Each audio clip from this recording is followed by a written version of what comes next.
Hey everybody, what's up? It's Chase. Welcome to another episode of the Chase Jarvis Live Show here on Creative Live. This is the show where I sit down with amazing humans and unpack their brains with the goal of helping you live your dreams. Now, if you're familiar with the show, I have for more than a decade been talking about trusting your instincts and leaning into the things that feel good, make us feel good, and steering clear of the things that make us feel bad. You will understand why when the book called Don't Trust Your Gut was announced by author Seth Stephens-Davidowitz. When that was announced, I had to have him on the show because obviously that flies in the face of so much that this show was about. He is our guest today, and as you can imagine, we cover a lot of ground on all of life's big questions. Things like job and career choice, how to be successful, what does the data say versus what do we intuit, how artists and entrepreneurs can break through. There is data that says how this happens, and then there is the cultural belief on how it happens. The same is true with happiness, with love life. It's all in this episode. I cannot wait for you to listen, enjoy, watch, wherever you are, however you're consuming this show. This is a doozy. I can't wait for you to check it out.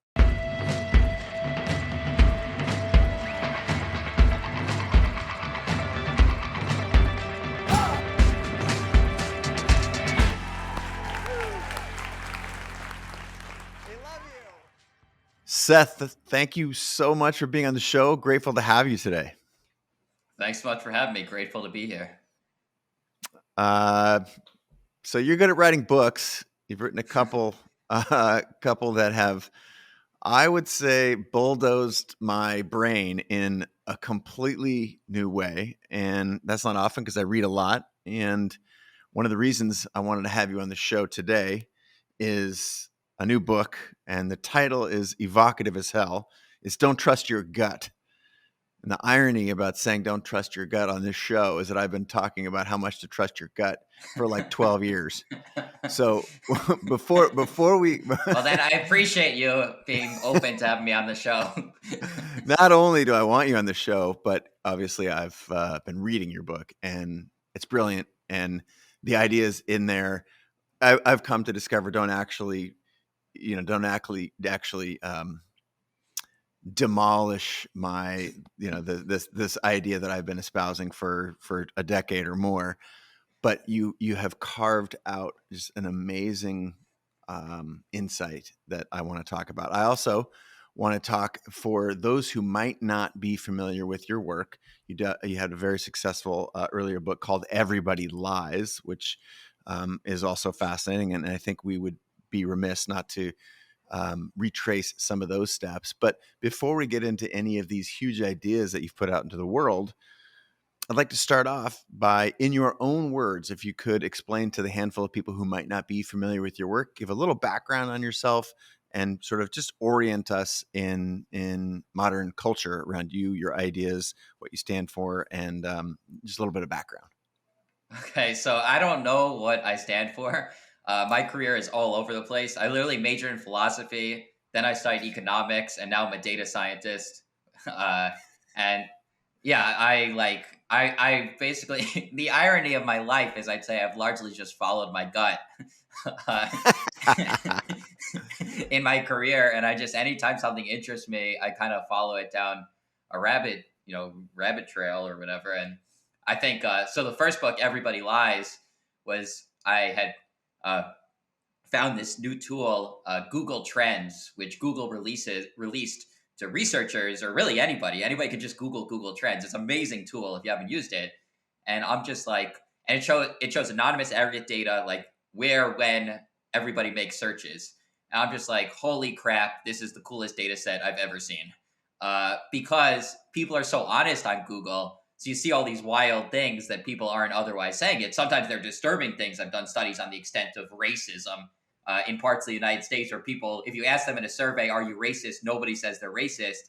And yet people are going on Google and typing things like N-word jokes in big numbers and, disturbing stuff, and then just amusing stuff, and a lot of stuff on human sexuality, just that nobody talks about normally, but you learn a lot on Google. So that was book number one. And then book number two was motivated. Basically, I had a lot of motivations for the book, but I would say one of them was I'm such a huge fan of baseball, and I'm kind of like, everybody, any baseball fan notices that baseball is just a radically different game than it used to be because of data analytics. So there's a book and movie, famously Moneyball, the book by Michael Lewis, that just teams could do way better, dramatically overperform by using data analysis instead of relying on their gut or intuition or what scouts said. And it kind of occurred to me that if we face, like, think of the big decisions that we face in life, how to pick a romantic partner, how to date, picking our career, how to spend our time, how to be happy.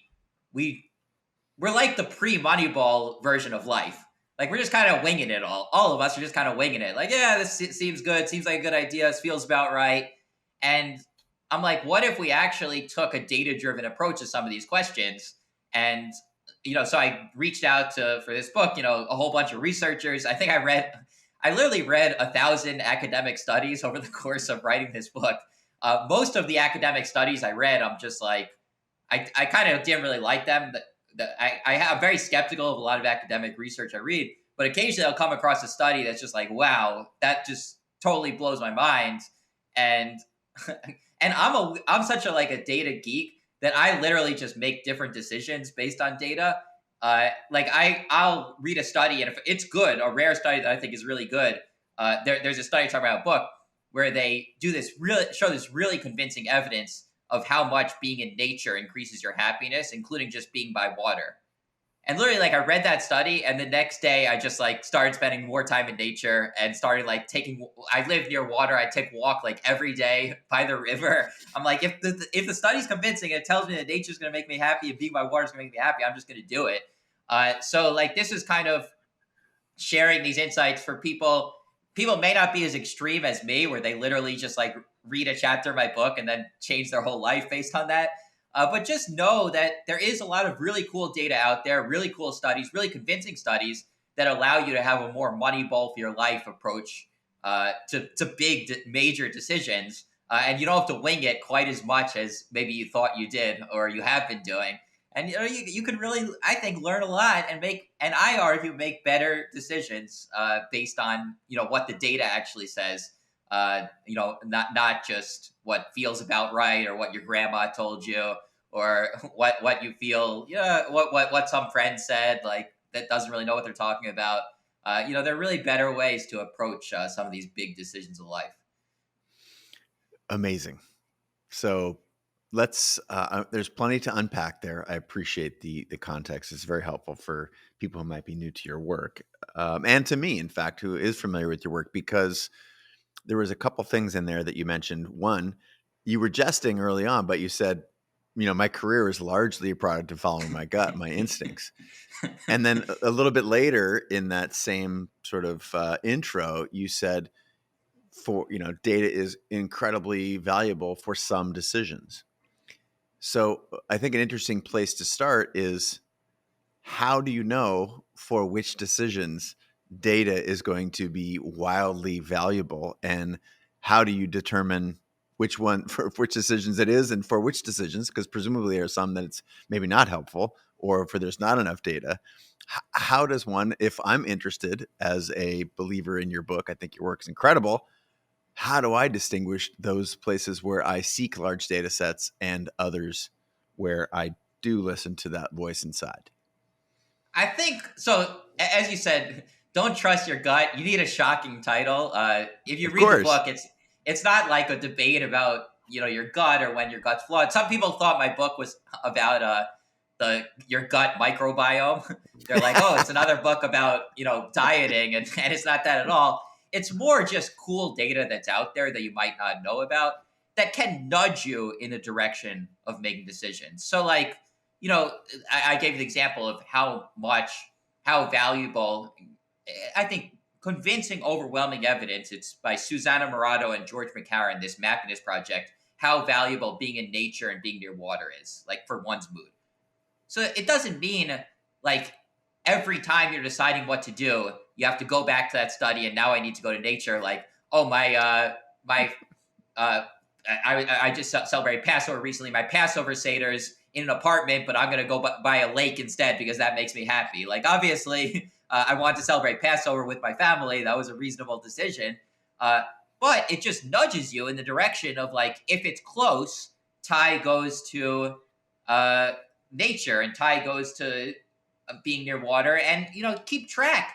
If you're kind of having, I talk about I've struggled with depression a lot in my life. If I'm depressed, like there are all these, I include these charts, things that make people happy, being in nature, being with friends, being like kind of obvious things, but taking hikes. If you're not doing those things, like step back and question whether you're doing the things that data says actually makes people happy. And if you're not, then that's kind of a simple adjustment you can make.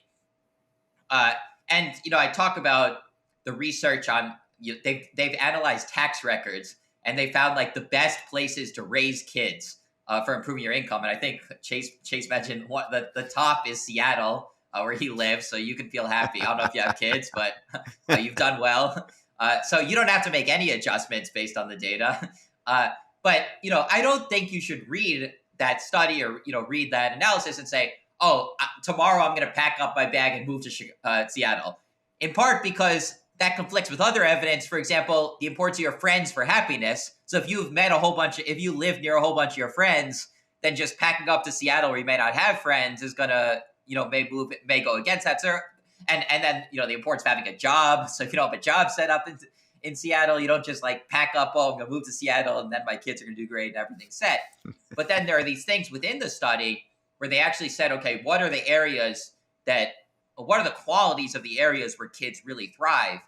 And it tends to be the adults in that area. Like there are all these random things. If you live on a block, if a kid lives on a block where a lot of the adults return their census form, which is just like a random thing that they happen to have data on, that correlates highly with kids doing well. And I think what that says is kids kind of model themselves around their neighbors. And if people are returning census forms, they're probably responsible people doing well in life, and that's going to be good for kids. And there are more extensive studies where they've found that little girls who grow up in the neighborhood of adult female scientists are more likely to become scientists themselves. And black boys who grow up around black fathers, even not their own father, and successful black fathers, are more likely to be successful themselves. So what I take from that study is not you have to reorient and move to Seattle. And there's actually a website where you can click on the actual block and how good exactly it is for your kids. Like, I think that might be taking the Money Evolved for Life approach a little too seriously. Although some people might do that, that's fine. But from that study, if I had kids, which I don't, or when I have kids, I'm going to be like, I'm just going to think a little more about the adults I'm exposing them to. Because like, any time you bring a friend over, that could change your kid's life. Like your kid may adopt their career. So if you're, if you're like, kind of like, wow, I would like if my kid turns into that person, just expose your kids more to those people. Because in some ways it's kind of outsourcing parenting a little bit, because any parents will know that kids, half the time sometimes they love you and sometimes they think you're the biggest idiot in the world, and they rebel against you. So sometimes they want to do what you do, and sometimes they want to do the exact opposite of what you do. But usually the other people you're exposing to them, like very rarely are your kids like, your friend's an idiot or your friend's the dumbest person. They're always like, yeah, that person seems cool. So they're going to have more of an impact than you realize. And just think a little more about who you're exposing your kids to, because the data shows, like these really cool studies of millions of people have shown these really subtle patterns that little girls are literally being exposed to female scientists, not their parents, and more likely to become female scientists. Well, if I wanted my girl to be if I had a daughter and wanted her to be a female scientist, I'd use that study and be like, oh, my female scientist friends, hang out with my daughter and talk about what you do, because it could really have a big impact. So, it does. Oh, sorry to step on you there. There was a little delay. Yeah, so so don't trust your gut. Really is just these big findings that are in these enormous data sets. Just keep them in your mind to like nudge you a little bit. That's kind of the goal of reading the book. Is not that you're going to stop everything and again move to Seattle or immediately buy a lake house because being by water makes people happy. Like a lot about your situation that reasons that you wouldn't tomorrow buy a lake house or tomorrow move to Seattle. But there are definitely, should you use this data to expose your kids, if you have them, to more adult role models? Yes. Should you use this data to spend more time in nature, more time near water? Absolutely, yes. And there are many more examples. Romantic. I have a whole chapter on what to look for in a romantic partner, and I think that's a definite area where the data can nudge people in a healthier direction. So, Well, let's peel back some of this, because you've put a lot on the table there. Thank you very much for doing so. That was my ask. Gives us a lot of options to dig into the conversation. Now, one of the most profound things that I heard, if you take, for example, the idea that you're the average of the 5 people you spend the most time with, or more generally, what you just said about exposure to people and to, high quality people that are interested in things that you want your friends, peers, family members, etc., to be interested in.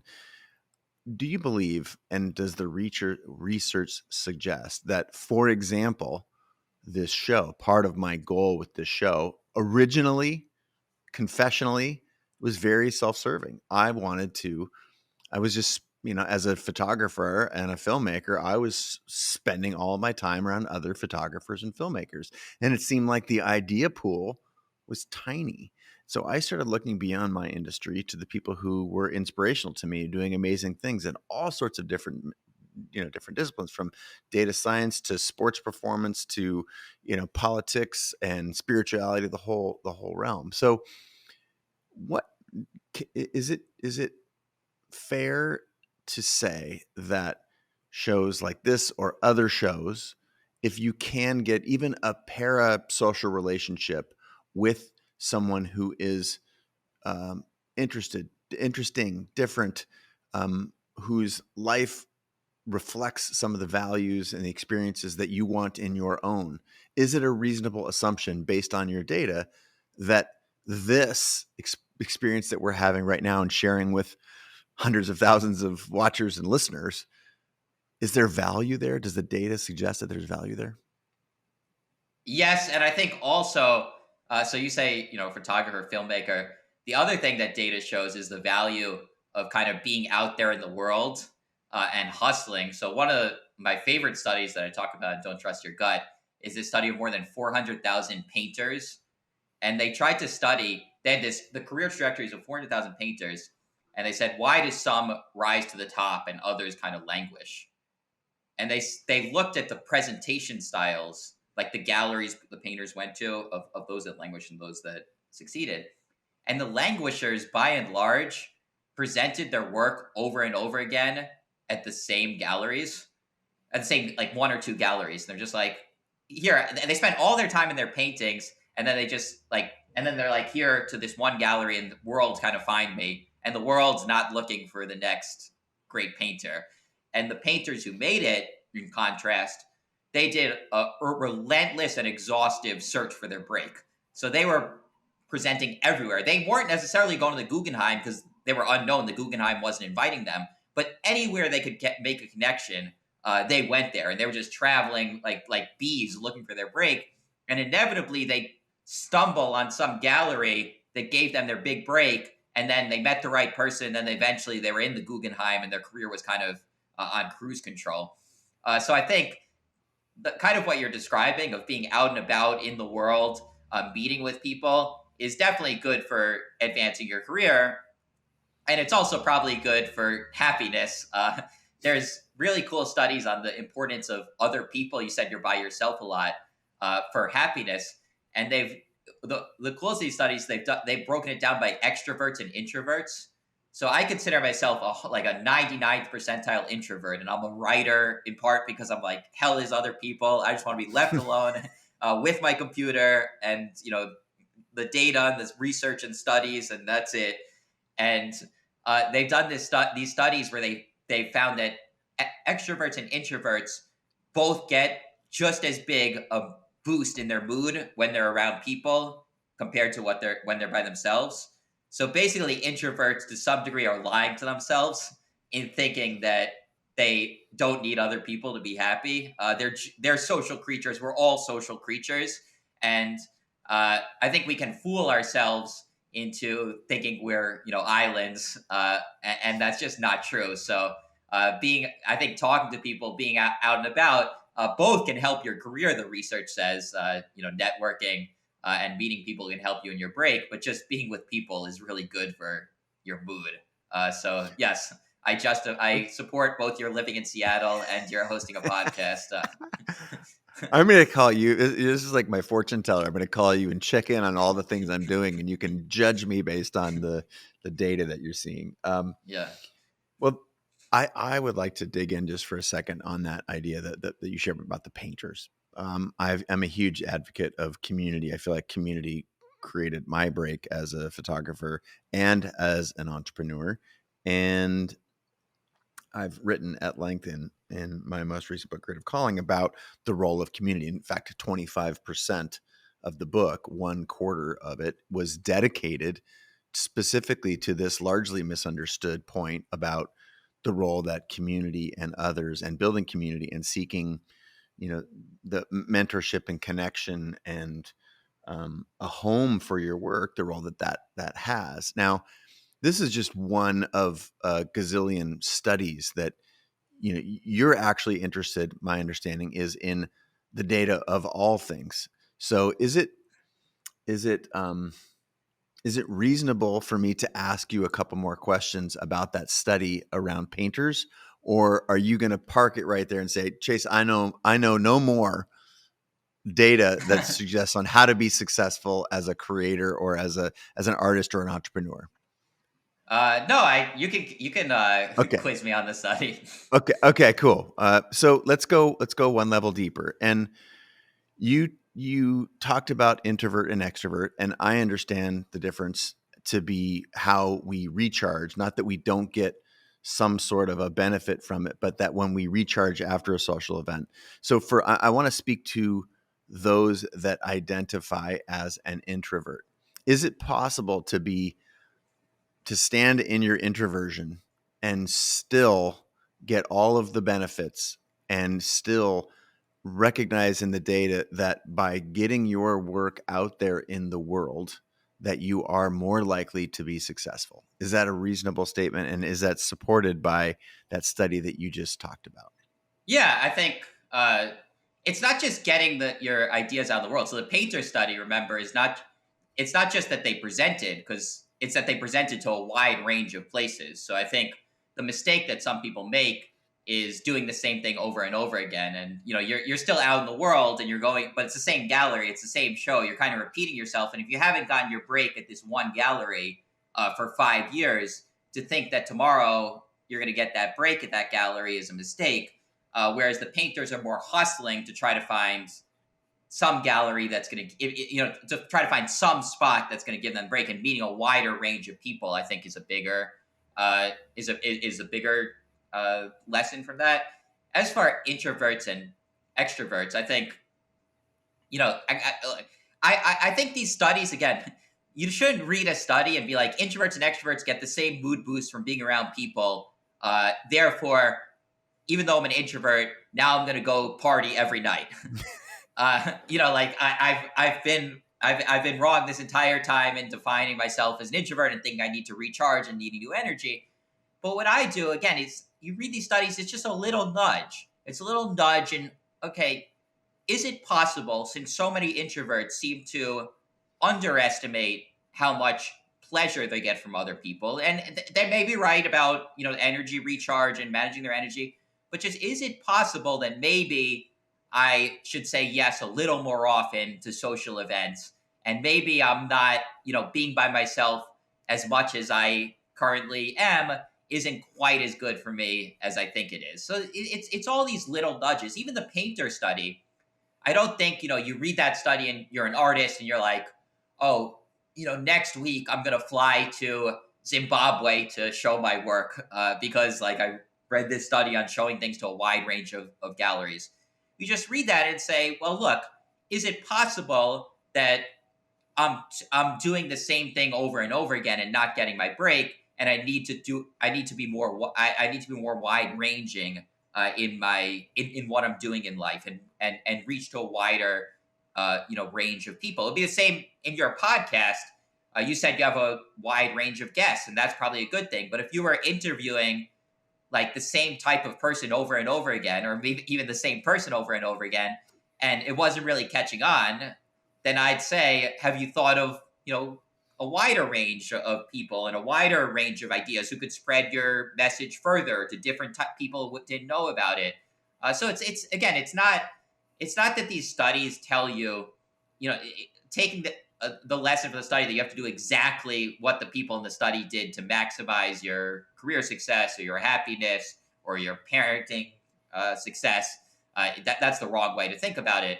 But almost always, when I read a really, really good study, as the studies I talk about are, I nudge myself a little bit in my understanding of the world and make different decisions based on that.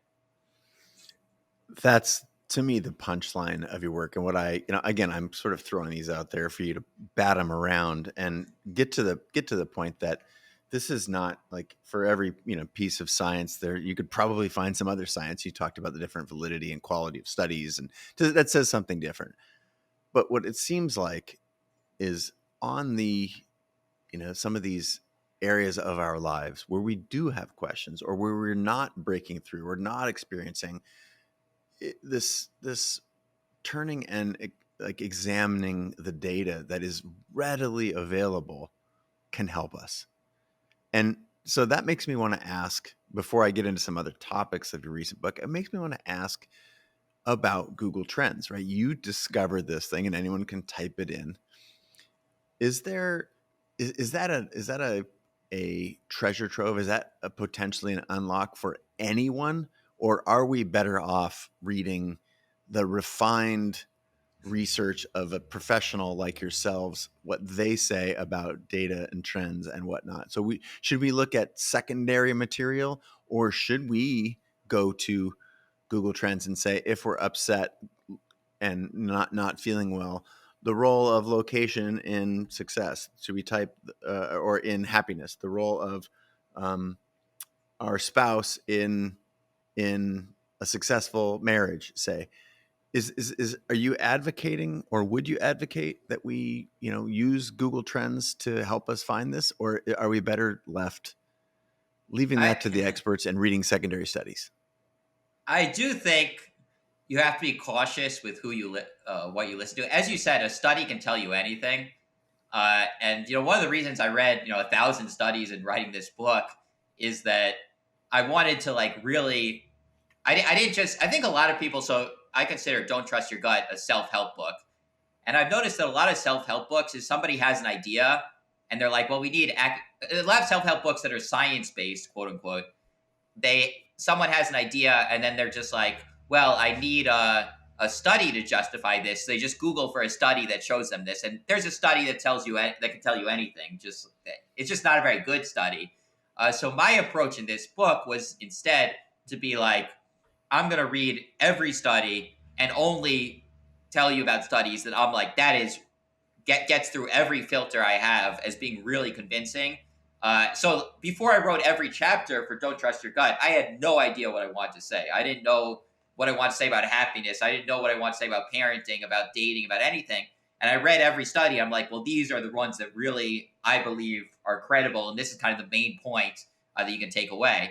So I think, like, if you're not an expert, finding people, outsourcing it to people who you trust can be really reliable. As for Google Trends itself, there are definitely people in marketing who have had a lot of success. If you just have a little kind of experience in marketing or data science, so many people have told me, like, I read Everybody Lies and I hadn't known about Google Trends. And I started telling my boss, they're like, this is amazing, tell us things. And I told them all these cool things from the Google Trends data about how our product's taking off or not taking off, what questions people have about our business. It is somewhat of a confusing site. And some people, when they first go to it, are like, what does this actually mean? I don't quite get it.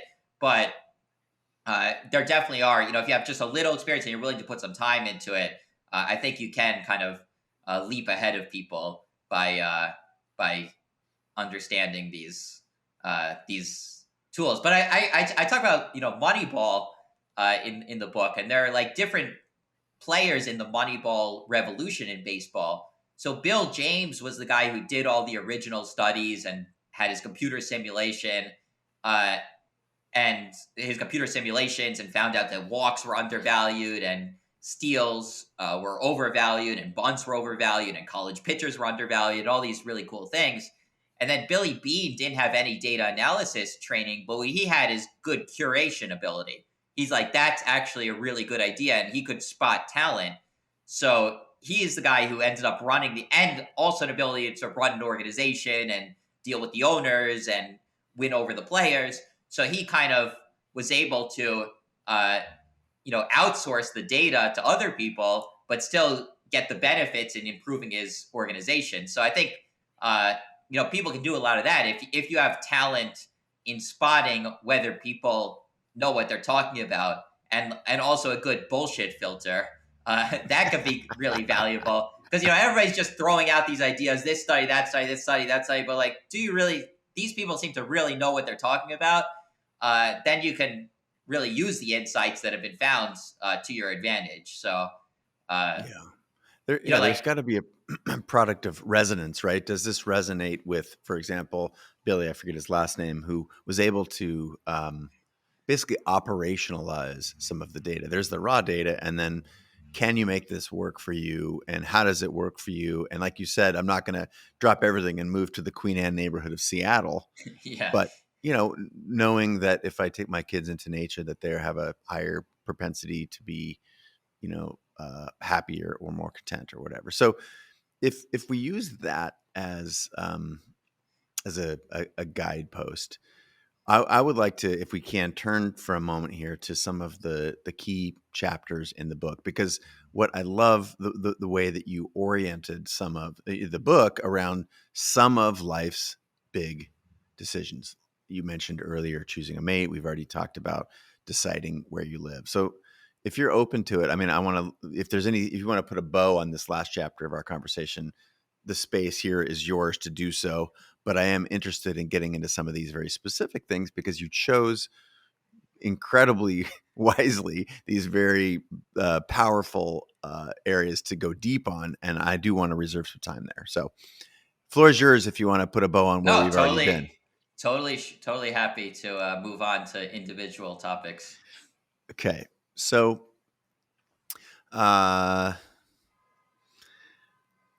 talk about the leaving your couch. And you've already hinted about it. It's sort of getting into neighborhoods. And we are just coming out of a pandemic, right? Where we were largely secluded. Pandemic, again, is a global scale, sort of by definition. So it's fair to say that everyone who's listening and watching was affected. And yet we were largely stuck on our couch for all kinds of, lack of information, lack of understanding, for many of the right reasons. We did not want to expose ourselves to a harmful virus. What role do you think that has played on our ability to get off the couch and what the data says about, being outside relative to our current state? Yeah, so it's a great question. So the first point is they now have, I include in my book, it's again this Mappiness project that George McCarran co-founded, researcher Alex Bryson. It's the coolest project I've ever come across in all my, talking to researchers, where they ping people at different times of the day and they say, what are you doing? Who are you with? And how happy are you? And they've built this amazing data set, more than 3 million points of basically people's happiness. And they they have 40 activities, and you can actually see, okay, these activities tend to make people happy. And one of the striking things of the chart is that active activities, things that require a little energy, and particularly if they're outdoors, so hiking, exercising, playing sports, taking walks, uh, going to a show, these rank very, very high on the happiness activity chart.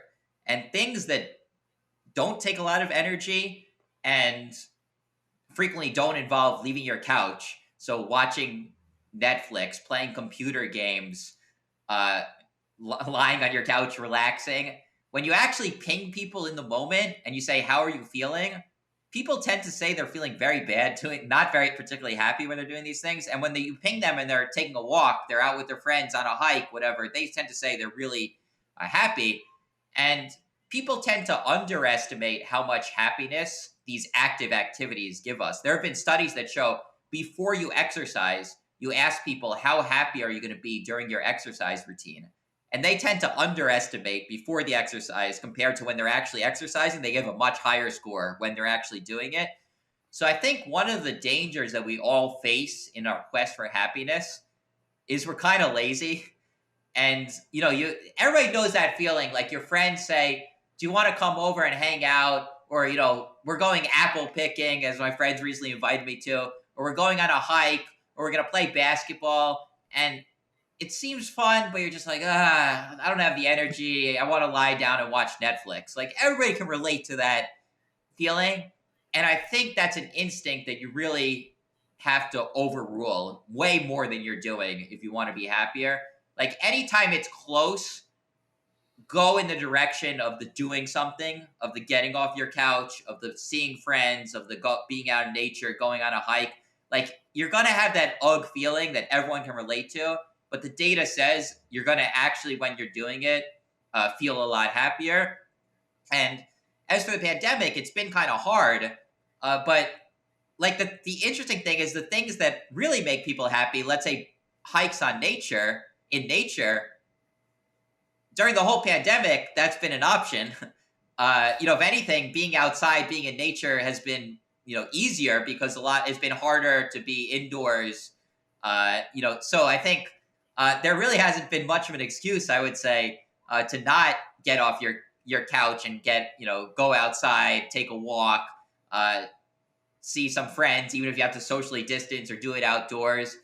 So I think one of the reasons that probably many of us have been so depressed during the pandemic is the pandemic has allowed us to lean into this instinct that we all have, that we all need to fight more, of lying on your couch and watching Netflix or playing an iPhone game or taking another nap or whatever. Like if left to our own devices, I think we all feel that urge to be really lazy. I think the data is pretty clear that that's bad for your happiness. And my solution to this, that I don't know if anybody's going to follow, is I purchased an iPhone cover with the happiness activity chart.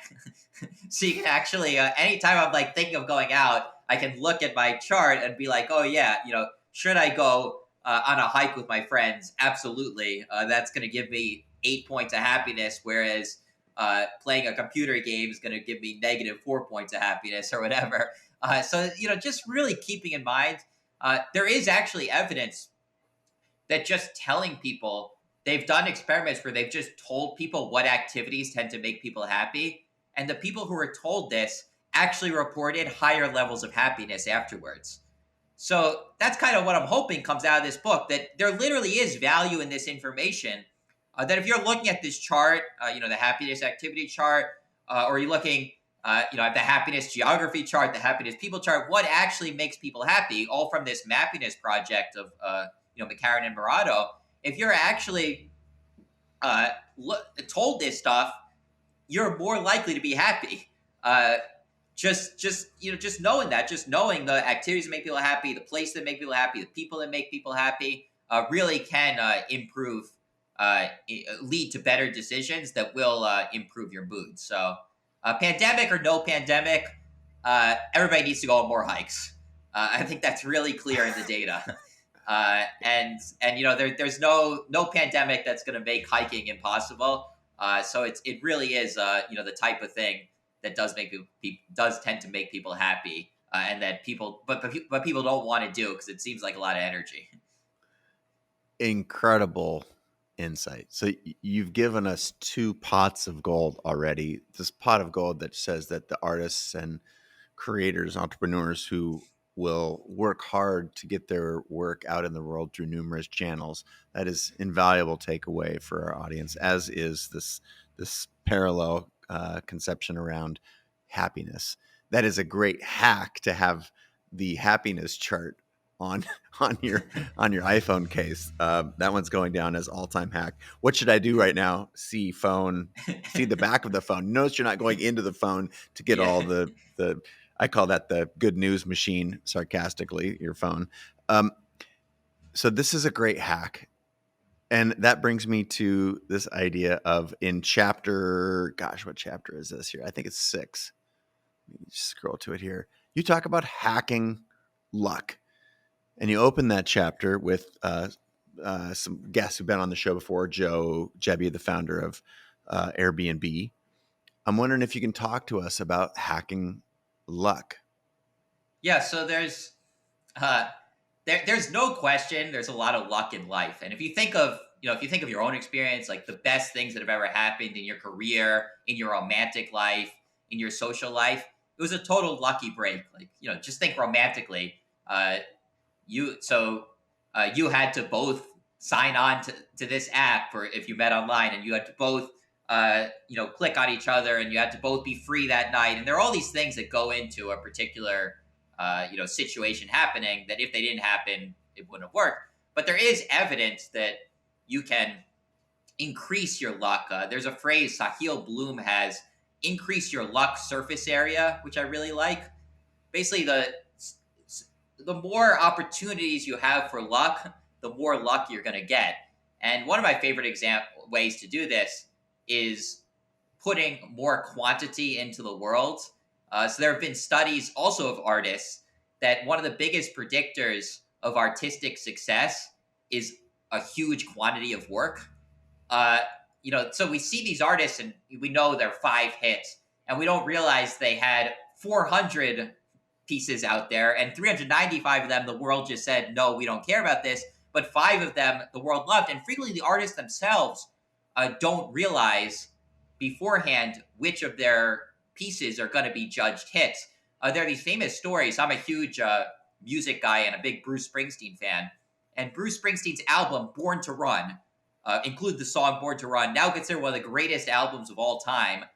Before he released it, he begged his manager not to release it. He thought it was a piece of garbage, and he was embarrassing himself by putting it out into the world. And thankfully, his manager said, no, we're putting this out there. And thank God Springsteen put the work out there and allowed the world to appreciate it. So I think one way to get kind of luckier is putting more work out there in the world and not pre-rejecting yourself, basically. And this is clear in dating as well. So sometimes I'm walking down the street, and so I live in New York City, and I walk down the street. I'm always asking myself, or frequently asking myself, how did that person end up with that person? And it's a little superficial. It's like, how did that 10 and how did that 3 end up with that 10 or whatever? And it's not a great question to ask, but that's kind of where my mind always goes. And my conclusion, based on some data I've seen, is that people who date way out of their league just asked way more people out and got rejected more. And there's some data that if literally a 1, as judged by other people, sends a message to a 10 in an online dating site, if the odds of hearing back are something like 14% if the 1 is a man, and for a woman, it's like 30%, which are definitely lower than 50-50. So you're more likely to not get a response than get a response. But those odds aren't quite as low as I might have suspected. I would have thought like a 1's asking out of 10, it's like a 1 in 10,000. It's a 1 in a million. It's you need divine intervention to hear back. And, 14%, that's not that terrible. And the math actually shows if you have a 14% chance of something and you try it like 30 times, you're almost certainly going to get a yes at that point. So if you're let's say, not the most conventionally attractive male or female, and you ask out 30 people who you really want to date, you're very likely to get a yes in that. You're almost certainly going to get a yes in that group of 30, let alone if you ask out 100 people, 200 people, whatever.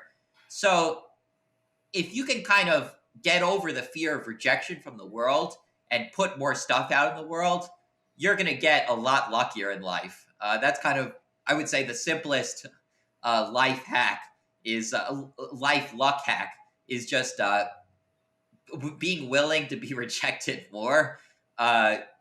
And then occasionally you'll get this shocking acceptance that will seem like great luck, but was really the result of many, many asks, most of which didn't go well. That is so prudent to our audience, for chasing your dreams, for putting work out into the world, for getting rejected, as you've given us already the example of the artists and the galleries. And there's the apocryphal maybe one of the studies that you're referencing is the ceramic teacher who graded one group of the class on one final project that everybody obsessed over, and the other one was the volume of work. And obviously the group that played at the higher volume had more work, and the work was on average much better. The idea of practice and repetition and all those things come into play. And it's so easy for us to look at these studies, to hear you on the show here saying this is not even close. This is very available data that says this. And yet we sometimes refuse to follow it, which is where I want to pick on just for a second. Why, when we know something is good for us, we know that it's better to eat an apple than a box of red vines, is there anything in the data that tells us why about following data or science? I mean, this is a little Yeah, bit of a meta question. I mean, yeah, there are some things where even knowing it, it's hard to do. There are some things that aren't. So there's actually evidence from dieting that particular foods, what food is good for you or bad for you, there's much more variation than you think.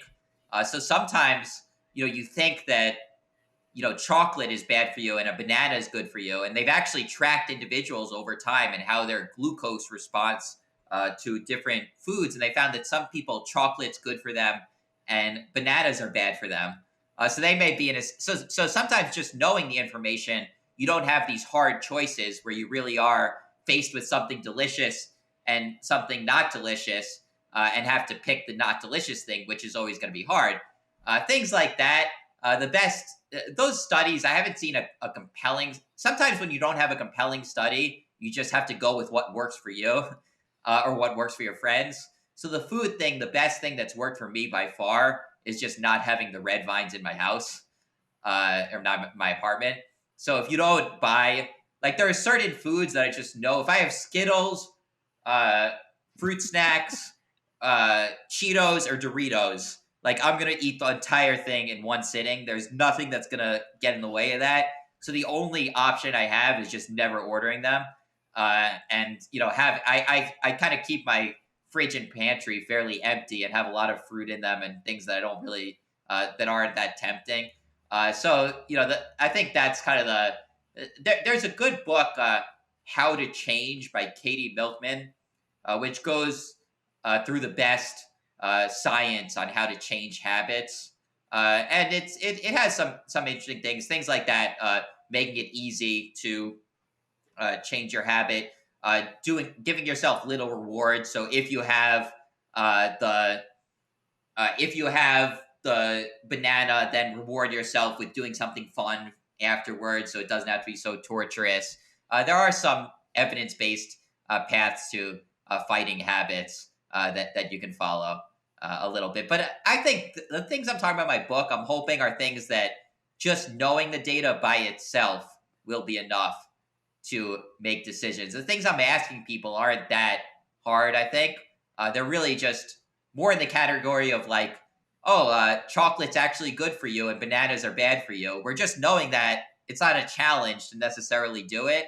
The things related to happiness, the section on happiness, I conclude one of the profound insights from happiness research is that the things that make people happy are like really easy and obvious.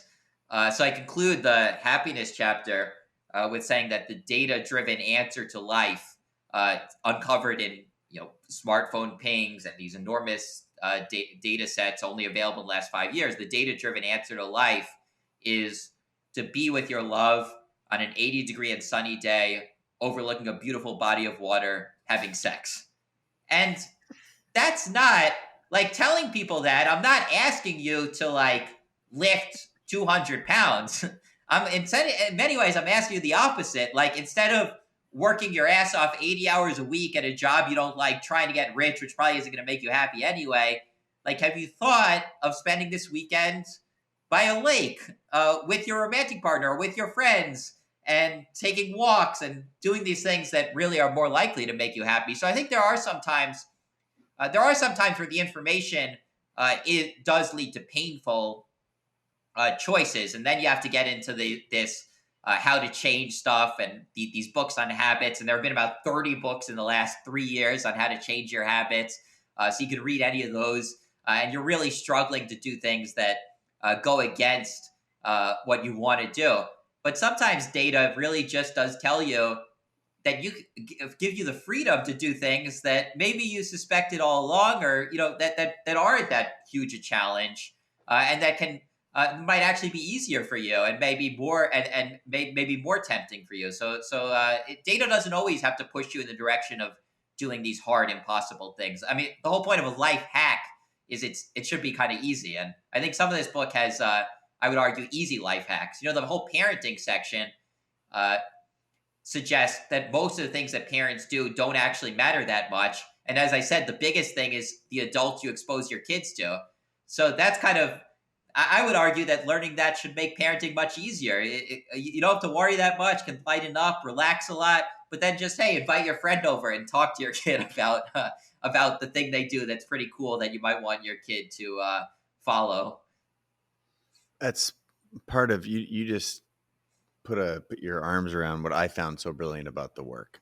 Just straight up. It's not that there's, again, James Clear, who wrote Atomic Habits, been on the New York Times bestseller list for, I think, 7 years straight or something. It's an amazing book, and there's a lot of detail about how to make things easier. But some of the areas around happiness, around relationships, around career, just some of the big buckets that we've talked about in our conversation today, that should be eye-opening to anyone who's watching and listening right now. And just to restate, if you're walking down a path right now, sitting in traffic on the subway, listening to this, this is not a cure-all, but you can be happier by doing, a handful of the things that we've spoke about this show. You can create your own luck by increasing the number of at-bats that you have, whether that's in relationships or getting your ideas out there or having people buy or represent your art. This is the profundity of the work, which I think I want to put an exclamation. You said something in this last little response that is also worth talking about, and it misses probably a reasonable place to a reasonable concept as the last one for us to explore here in our conversation today, which is the chapter title is The Misery-Inducing Traps of Modern Life. And that chapter opens up with the quote, "Everything is amazing and nobody is happy." I would invite you to speak about these 2 points, this misery-inducing traps of modern life and everything is amazing but nobody is happy. Well, it's totally true. So everything is amazing, but nobody is happy is this great bit by Louis C.K. Although Louis C.K. was kind of disgraced when I wrote this, so my publisher wanted me to take him out. I don't know. That seems like a little too cancel culture for me, but so I'll just say it on the podcast. That was a Louis C.K. bit that was totally hilarious, and you should watch it. That he talks about how we live in this wondrous age where you can go on an airplane and look at your iPhone, but everybody's miserable and always complaining about how everything's terrible. And if you actually look in the data, everything is amazing and nobody is happy is basically true in the sense that GDP is basically doubled in the last 30 years. And at the same time, they've been asking people, how happy are you? And the percent of people who say they're very happy has been flat, or if anything, gone down a little bit during the COVID pandemic. So that's like a striking contrast. How can a society get so much richer and the people not be any happier? And I think one of the answers to the puzzle is indeed that there are these traps that get in our way of our happiness, and that modern life keeps putting in front of us and prevents us from doing these simple things that make us happy. Like I said, the data-driven answer life: be with your love on an 80-degree and sunny day, overlooking a beautiful body of water, having sex. And almost all of those things have gone down over time. People are having less sex than they've ever had. People are living by themselves without romantic partners. People are spending less time socializing. People are working way harder and not working with their friends. And these, and the world is putting these traps in front of us. So social media is a great example. There have been studies; they've randomly paid people to stop using Facebook, and people who stopped using Facebook, their depression levels just dropped. Like, there really is strong evidence that using social media does lead to depression, anxiety, lower levels of happiness, and people are using social media more and more. Uh, Work is another example where work is a dangerous path to happiness, because when the studies show when people are working, on average, they tend to be very, very unhappy. Actually, in the Happiness study that I referenced, there of 40 activities, work is the second lowest on the chart. Only being sick in bed ranks lower than that. Uh, and people like to say that work is this path to happiness and great fulfillment, and it can be for some people. But I think workaholism is really dangerous and can really get in the way of happiness. And people have to be very cautious. If you're commuting to a job and working 60 hours, 70 hours, and you don't like the people you work with, it's going to be really hard to have a happy existence under those conditions. Uh, and yeah, urban life.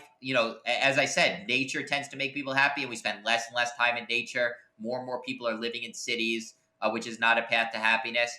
So I think really understanding that the modern world is kind of putting these traps in your way that are kind of false.